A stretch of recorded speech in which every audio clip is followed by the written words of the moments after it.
નમસ્કાર વિદ્યાર્થી મિત્રો, વિકલિતના ઉપયોગોના નવા વિડીયોમાં આપ સૌ વિદ્યાર્થી મિત્રોનું સ્વાગત છે. રકમ અગાઉથી જ લખી નાખી છે. દાખલો 11મો. જો વિધેય fx x ની 4 ઘાત -62x plus ax plus 9 x belongs to સૌનું અંતરાલ 0 થી 2 એ x બરાબર 1 આગળ મહત્તમ કિંમત ધારણ કરે છે તેમ આપેલ હોય તો એ શોધો. કઈ વાત આપેલી છે? તો x બરાબર 1 આગળ આ વિધેયનું મૂલ્ય મહત્તમ મળે છે. તો તમે જાણો છો કયા બિંદુએ f મહત્તમ કે ન્યૂનતમ હોય? તો એવા બિંદુએ f મહત્તમ કે ન્યૂનતમ હોય જ્યાં f' x 0 થતા હોય. બીજા શબ્દોમાં કહીએ તો f' x 0 થતા હોય તો x0 આગળ f મહત્તમ કે ન્યૂનતમ કિંમત ધારણ કરે. અત્યારે શું આપેલું છે? તો ઇનડાયરેક્ટલી f'1 0 થાય એવું તમને આપેલું છે. આને આધારે તમને a મળશે. આપણે fx લખીએ. fx બરાબર x ની 4 ઘાત -62x વર્ગ plus ax plus 9 f' 4x ઘન -62 ગુણ્યા 2 6 દુ 12 120 થશે. 124x પ્લસ a 9 નું 0 x નું માન આપણે લખી છે. f એ x બરાબર 1 આગળ મહત્તમ કિંમત ધારણ કરે છે.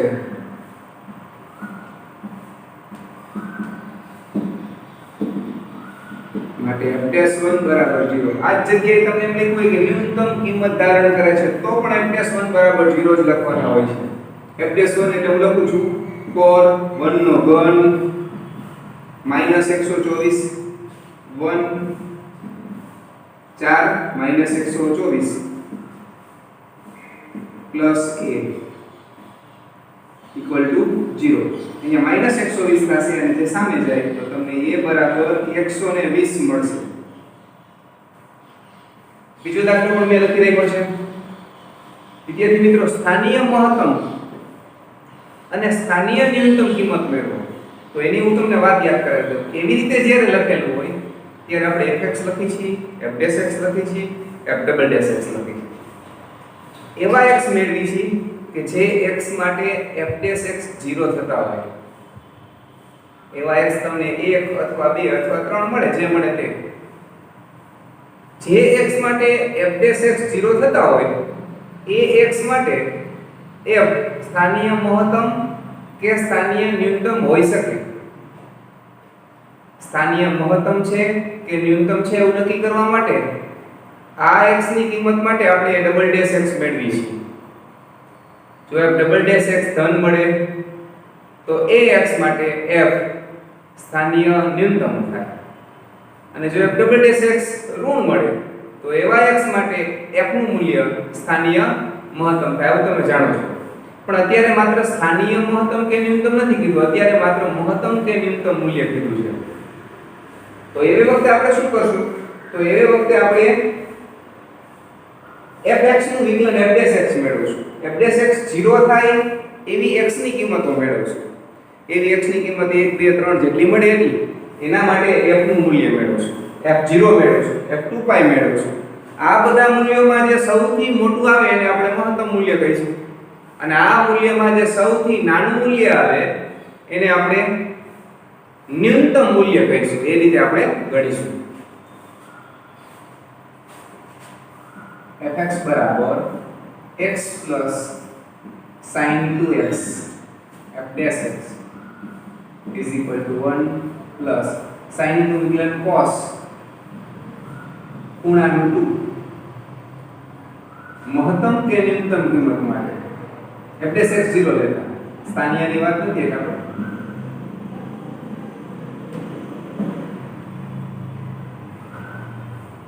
1 2 cos 2x બરાબર 0. માટે cos 2x બરાબર -1/2. તમે જાણો છો cos 2π/3 નું મૂલ્ય -1/2 છે.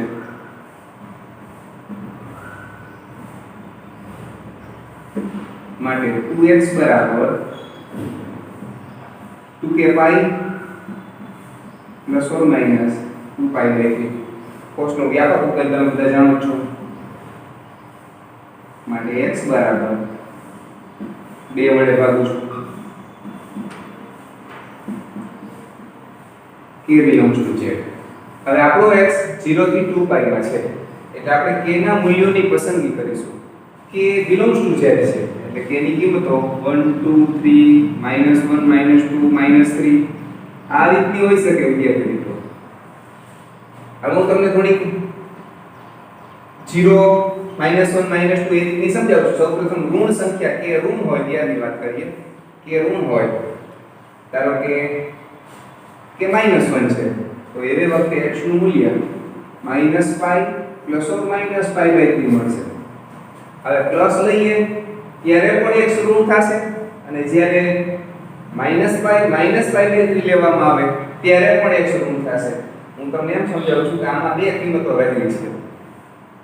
k બરાબર જ્યારે -1 લેવામાં આવે ત્યારે બંને કિંમતો માટે x ઋણ થાય છે. -π એટલે કે -180 અને હું કિંમત પ્લસ લઉં પ્લસ એમાં 60 ઉમેરું તો પણ -120 મને મળે અને જ્યારે હું -π લઉં ત્યારે પણ મને માઈનસ મળે. આપણો જવાબ આપણો અંતરાલ 0 થી 2π છે એટલે કે એમાં ઋણ સંખ્યા આવતી નથી એટલે k ની -1 કિંમત માટે x આ અંતરાલમાં આવતો નથી એટલે -1 લઈ શકાય નહીં. એ જ રીતે -2 -3 -4 એક પણ લઈ શકાશે નહીં. હવે હું જ્યારે k બરાબર 0 લઉં તો મને 0π એટલે આ પદ મળશે x બરાબર પ્લસ ઓર માઈનસ π/3 એમાં હું પ્લસ π/3 લખીશ. પ્લસ π/3 મેં એટલે લખ્યા છે માઈનસ π/3 આ અંતરાલમાં નથી એટલે મેં પ્લસ લખ્યા છે. ઋણ આ અંતરાલમાં હોતા નથી. એ જ રીતે હું k બરાબર 1 લઉં તો x બરાબર મને π પ્લસ ઓર માઈનસ π/3 મળે. આ બંને કિંમતો π પ્લસ π/3 અને π માઈનસ π/3 હું આ એકમ વર્તુળ દોરી તમને સમજાવું તો π π/3 એટલે 60 જેટલું π પ્લસ π/3 એટલે અહીંયા પહોંચી છે અને π માઈનસ π/3 એટલે અહીંયા પહોંચી છે. આ બંને કિંમતો 0 થી 2π માં આવે છે. બિલોંગ્સ ટુ 0 થી 2π. આ k બરાબર 2 લેવામાં આવે k બરાબર જ્યારે હું 2 લઉં તો 2π પ્લસ ઓર માઈનસ π/3. હવે જ્યારે હું 2π પ્લસ π/3 લખીશ આપણા બે જવાબ છે 2π પ્લસ π/3 અને 2π માઈનસ π/3. જ્યારે હું પ્લસ લખીશ ત્યારે 0 થી 2π માં આપણો જવાબ આવશે નહીં કારણ કે 2π થી વધી જાય છે. પણ જ્યારે માઈનસ લખીશ ત્યારે આપણો જવાબ 0 થી 2π માં આવે છે એટલે હું માઈનસ વાળો એક જ જવાબ લખું છું. k બરાબર 2 લીધેલા છે 2π માઈનસ π/3. તો ફરીથી વાત કરું છું આ બધી x ની એવી કિંમતો મળી એક આમાં બે છે 1 2 3 અને 4 કિંમતો કે જ્યાં fx 0 થાય છે અને આપણા અંતરાલની અંદર છે 0 થી 2π માં છે. આપણે શું કરશું આ ચાર કિંમતો અને વધારાની આ બે કિંમતો આ 4 અને 2 આ 6 કિંમતોમાં જે સૌથી મોટી કિંમત હશે એ મહત્તમ મૂલ્ય થશે અને જે નાની કિંમત હશે એ ન્યૂનતમ મૂલ્ય થશે. મેળવી છે અહીંયા લખી છે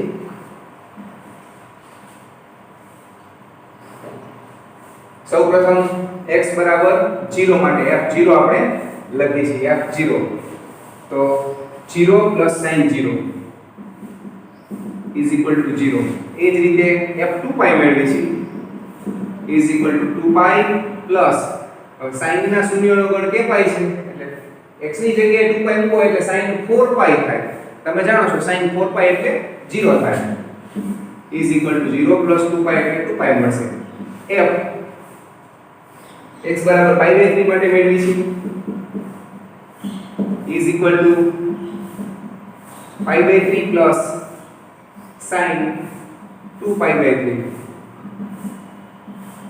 sin π/3 નું મૂલ્ય તમે જાણો છો વિદ્યાર્થી મિત્રો sin π/3 નું √3/2 2π - π/3 આમ ખરેખર આવી રીતના આવે π - π/3 એટલે કે sin π/3 એટલે √3/2. આમાં બે મૂલ્ય છે π પ્લસ π/3.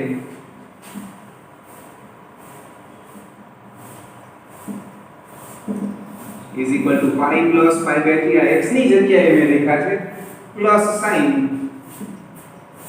2x એટલે મને બે વડે ગુણી દઈશ x ની જગ્યાએ આ કિંમત મૂકીશ 2 plus 2 by 3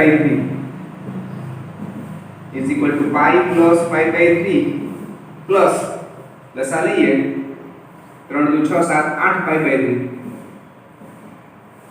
is equal to pi plus pi by 3 plus sin 8 pi by 3 3 નો ગુણક ગોતીએ તો તમે જાણો છો 9 પાઈ માઈનસ પાઈ બાય 3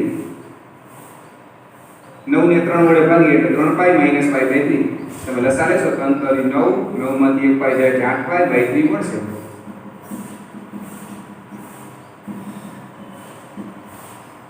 ખોટી વિધેય લેવાનું કે નહીં લેવાનું તમે જાણો છો પાઈ બાય 3 હોય ત્યારે પાઈ બાય 2 હોય ત્યારે ખોટી વિધેય લઈ છે આપણે પાઈ બાય 2 3 પાઈ બાય 2 અત્યારે ખોટી વિધેય નથી લેવાનું sin પાઈ બાય 3 કયું ચરણ છે તે નક્કી કરીએ અયુગ્મ પાઈ બાય અહીંયા હોય પછી માઈનસ છે એટલે આપણે સમઘડી દિશામાં લઈશું એટલે પ્લસ મળશે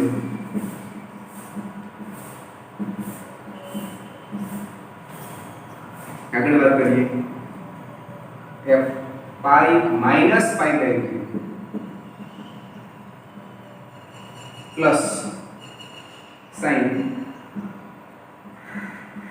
2 पाई બે વડે ગુણાય છે આ રીતે મિત્રો sin 2x એટલે હું x ની જગ્યાએ લખું છું પાઈ માઈનસ પાઈ બાય 3 બે વડે ગુણાશે 2 pi minus 2 pi by 3 is equal to pi minus pi by 3 plus sin હિસાબ કરીએ 3 6 માંથી 2 જાય 4 पाई by 3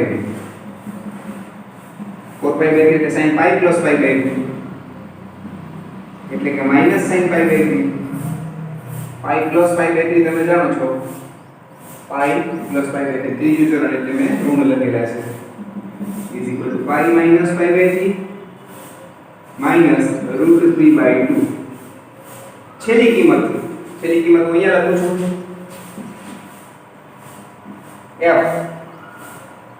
2 pi minus pi by 3 હું x ની જગ્યાએ 2 पाई माइनस पाई बाय 3 લખું છું અને sin જે ખૂણો છે 2x એમાં x ની જગ્યાએ લખું એટલે બે વડે ગુણાઈ જશે sin 4 pi minus 2 pi by 3 is equal to 2 pi minus pi by 3 plus 4 કરી 12 12 માંથી 2 જાય તો 10 sin 10 pi by 3 10 pi by 3 એટલે 9 प्लस 1 पाई 9 ने छेद 3 આપી દે વિદ્યાર્થી મિત્રો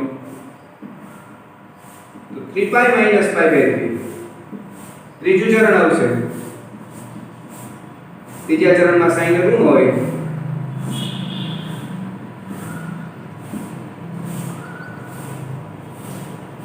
√3/2 હવે આપણે શું નક્કી કરશું તો હું અંડરલાઈન કરું છું આ એક કિંમત આ બે કિંમત આ થોડી પાઈ ને આપણે 3.14 લઈ નક્કી કરવું પડશે ત્રણ કિંમત આ 4 5 6 કિંમત આ 6 માં જે મોટી છે એને આપણે કહીશું મહત્તમ મૂલ્ય અને 6 માં જે નાની છે એને આપણે કહીશું ન્યૂનતમ મૂલ્ય ઓકે બધું બરાબર આવે છે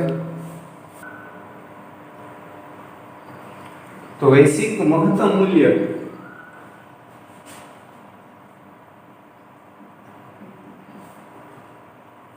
वैश्विक शब्द નથી લખ્યો લખે તો કોઈ વાંધો નથી સ્થાનીય ના લખી શકાય મહત્તમ મૂલ્ય is equal to maximum of f0 f2 pi f pi by 3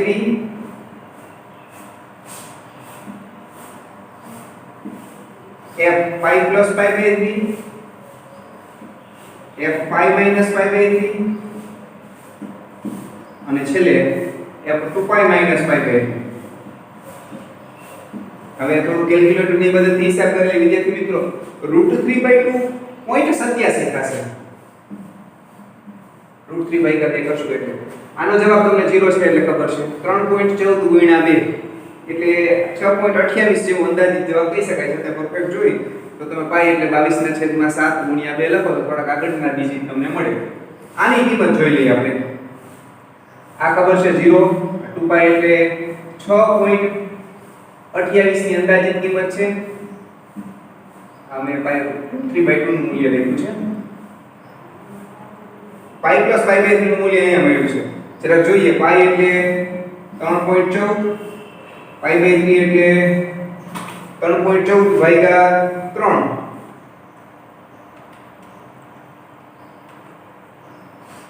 1.046 √3/2 એટલે 0.87. હવે તમે સરવાળો કરો તો અંદાજિત આમ 4 પોઈન્ટ મળે તો આ મોટું છે. એટલે આ કિંમત મોટાની ગણતરીમાં પણ નહીં આવે અને નાનાની ગણતરીમાં પણ નહીં આવે. તો નાની કિંમત 0 છે, મોટી કિંમત 6.28 છે અને આ વચ્ચેની કિંમત છે. એટલે આ કિંમત મહત્તમમાં પણ નહીં આવે અને ન્યૂનતમમાં પણ નહીં આવે. જે આ બે કિંમત છે, જે આગળની કિંમત જોઈએ આ બેમાંથી એકાદી નીકળે છે કે નહીં. જો આનાથી નાની મળે કોઈ તો આ નીકળી જશે. તમે સમજો છો, આનાથી મોટી મળે તો મહત્તમ કિંમત આ નહીં કહેતી. આગળની વાત કરીએ, આ જોઈ લઈએ પાઈ બાય 3. અહીંયા આપણે લખ્યા હતા પાઈ બાય 3 એટલે 1.046 અને એમાં આ બેનો સરવાળો કરીએ તો પણ આ બેની વચ્ચે છે. એટલે નાની કિંમત આ રહેશે, મોટી કિંમત આ રહેશે. હજી આગળની વાત કરીએ તો ફરીથી જોઈ લઈએ. ખાલી આ કિંમતની અંદર આ એક પદ માઈનસ અને આ બીજું પદ માઈનસ કરીએ તો પણ આ બંનેની વચ્ચેની કિંમત રહે છે.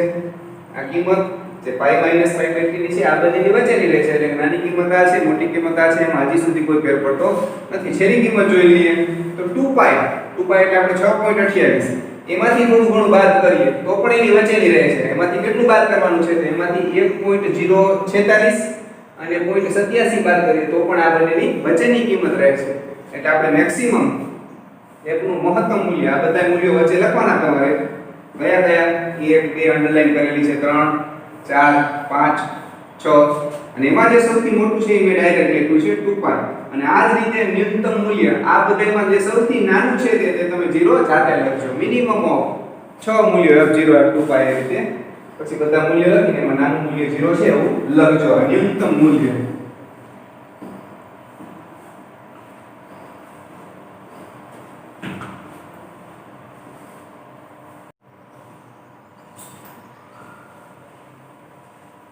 જેનો સરવાળો 24 હોય અને જેનો ગુણાકાર મહત્તમ હોય એવી બે ધન સંખ્યા શોધો.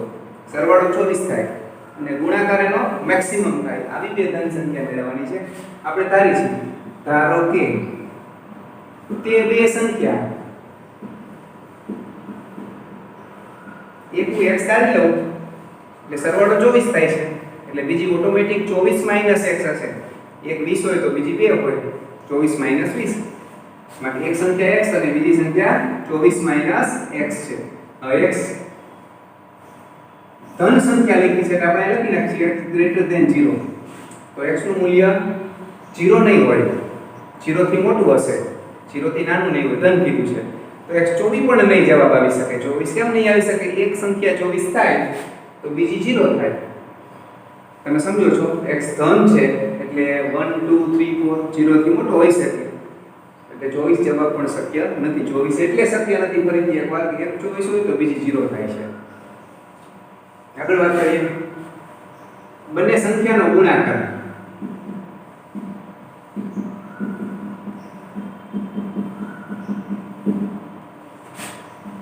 x * 24 - x. તમારે વિધેય કોનું બનાવવાનું હોય છે? તો તમારે જેને મહત્તમ અને ન્યૂનતમ બનાવવાના હોય. ઘણી વખત એમ કહે કે ભાઈ બંનેનો ગુણાકાર, બંનેનું વર્ગમૂળ મહત્તમ થાય એ રીતે. તો તમારે એવું વિધેય લેવાનું કે જેને આપણે મહત્તમ બનાવવાના હોય કે ન્યૂનતમ બનાવવાના. આપણે ગુણાકારને મહત્તમ કે ન્યૂનતમ બનાવવાના છે, મહત્તમ બનાવવાના છે. એટલે આપણે ગુણાકાર લખ્યો છે. અને એક રાશિમાં એક ચલમાં ફેરવવાનું હોય છે. અહીંયા x એક જ ચલ છે એટલે આપણે એને fx કહીએ છીએ. fx = x * 24 - x. માટે fx = 24x - x વર્ગ f dash x 24 - 2x f double dash x. જ્યારે આ રીતની રકમ લખેલી હોય વિદ્યાર્થી મિત્રો, પછી એ દાખલો બિલકુલ સહેલો બની જાય. જ્યારે તમે એને વિધેય સ્વરૂપે લખી નાખો પછી દાખલો એકદમ ઈઝી બની જતો હોય છે. આ લેસ ધેન 0 મળે છે એટલે x ની જે કાંઈ કિંમત મળશે એને માટે f આ ઋણ છે એટલે મહત્તમ થશે. આપણે લખીએ છીએ મહત્તમ કે ન્યૂનતમ કિંમત માટે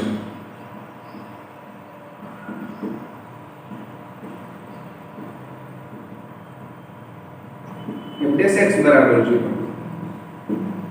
માટે 24 - 2x બરાબર 0. 2x સામે જાય, x બરાબર 12. x બરાબર 12 માટે f ડબલ ડેશ 12 x ની જગ્યાએ 12 મૂક્યા, સામે -2 છે તો ઋણ છે, માટે x બરાબર 12 માટે f એટલે કે ઓલી સંખ્યા જે છે એનો ગુણાકાર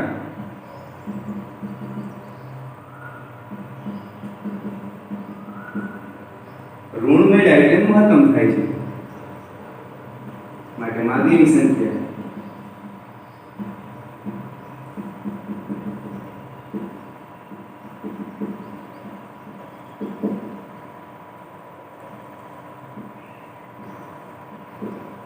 બને ધન પણ છે. આગળ વાત કરીએ, એવી બે ધન સંખ્યા x અને y શોધો.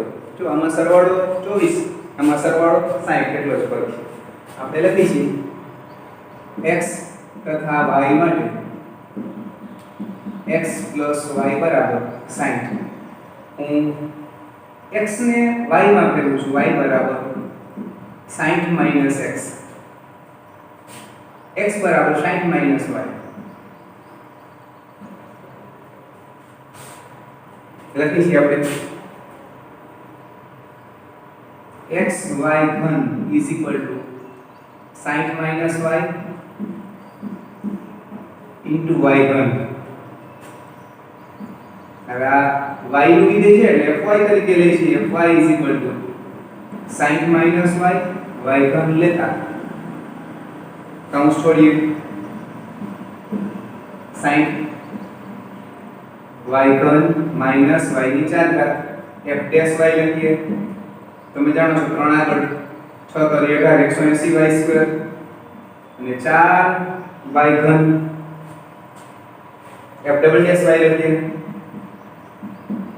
તો 18 × 36 360y માઈનસ 4 કરી 12y વર્ગ. લખી છે મહત્તમ કે ન્યૂનતમ મૂલ્ય માટે તમે સ્થાનીય શબ્દ લખી શકો.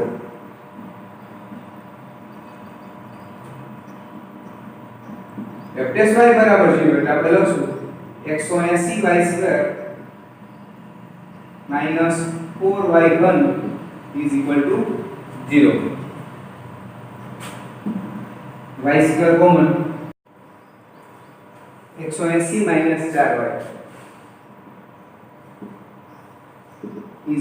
0, માટે y² બરાબર 0 અથવા 180 - 4y બરાબર 0, માટે y બરાબર 0 અથવા 4y બરાબર 180. કદાચ દેખાતું હશે, જોઈ લઈએ. ઓકે, નહીં વાંધો. હવે y બરાબર 0 શક્ય નથી, જે શક્ય નથી કારણ કે xy જો આ બે ધન સંખ્યા કીધી છે, x તથા y ધન છે એવું મેં લખેલું છે. ફરીથી બોલું છું, આ અક્ષર નાના લખ્યા છે મેં. જે શક્ય નથી કારણ કે x તથા y ધન છે, 0 નથી. આમાંથી y મેળવીએ, y બરાબર 45. હવે y બરાબર 45 માટે f ડબલ ડેશ y કેવા થાય છે તે નક્કી કરી છે. f ડબલ ડેશ 45 = 360 × 45 માઈનસ 12 × 45 નો વર્ગ. તો તમે જોઈ શકો છો કે આ સંખ્યા મોટી થશે, આ નાની થશે એટલે ઋણ મળશે, <0. માટે y બરાબર 45 માટે f સ્થાનીય મહત્તમ છે. f એટલે કોણ? તો કૌંસમાં લખી છે x y નો ઘન, આપણે જે લીધું હતું તે સ્થાનીય મહત્તમ છે. માટે માંગેલી સંખ્યાઓ y બરાબર 45 અને 1 પરથી x બરાબર 60 - 45 એટલે કે 15. આમ બે સંખ્યા તમને મળશે.